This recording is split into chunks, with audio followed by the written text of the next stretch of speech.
Now, the Busch Series had not been to the Milwaukee Mile in several years before going there this past weekend for the Havoline 250. They put on a good show on that track, and our Randy Pemberton was there. Here are the highlights.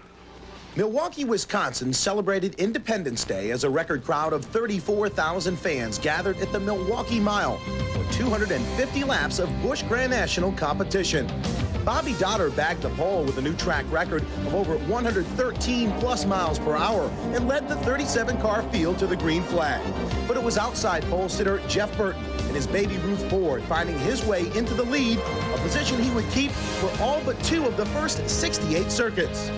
Larry Pearson and Ward Burton were the first to suffer ill fate on the afternoon when they were black flagged for jumping the green flag.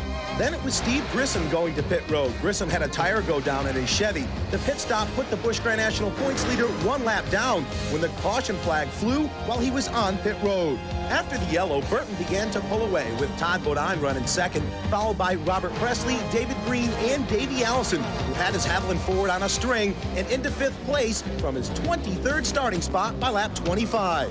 By lap 40, it became apparent that tires would become the story of the day. A caution brought out by Jerry Glanville brought everyone to pit road on lap 46. With a 2-tire rule in effect, under caution, most front runners took on right sides. Rusty Wallace, who made the trip from Daytona, was the first of the Winston Cup drivers to fall out. Transmission problems sidelined the Miller machine on lap 53. Shortly after that, contender Ward Burton went a couple of laps down after bringing out a caution with a cut tire. And Robert Presley's power plant lost a cylinder, dropping him from contention.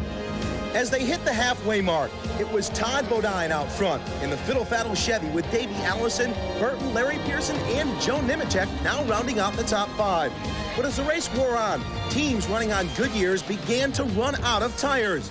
As cars dropped out, other teams went to their pits to secure their leftover rubber. On lap 153 of the scheduled 250, Larry Pearson pushed his Chevy past then-leader Davey Allison and set out after his first Busch Grand National win of the season.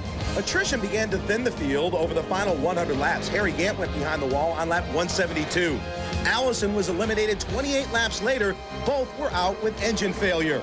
With 50 laps to go, Rodney Combs got bumped by Tim Fedewa to bring out a yellow, and that brought everyone to pit road. With 13 cars still on the lead lap, at that time it was anybody's race.